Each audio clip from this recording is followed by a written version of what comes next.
Praise the lord.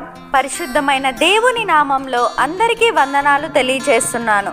ఈ అమూల్యమైన దినము కొరకు ప్రభు అయిన దేవుడు పరిశుద్ధ గ్రంథంలో నుండి మన కొరకు ఇచ్చిన వాగ్దానం ఆదికాండము 27వ అధ్యాయం 28వ వచనం. ఆకాశపు మంచును, భూసారమును, విస్తారమైన ధాన్యమును, ద్రాక్షారసమును దేవుడు నీకు అనుగ్రహించునుగాక. Amen. Verse of the day, Genesis chapter 27 verse 28. May God give you heaven's dew and earth's richness and abundance of grain and new wine. Amen. ప్రభు యొక్క కృపా సమాధానాలు మీకు మీ కుటుంబానికి ఎల్లప్పుడూ తోడైండునుగాక.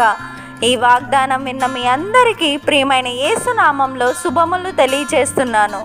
May God bless you and give you the desires of your heart and make all your plans succeed. Amen.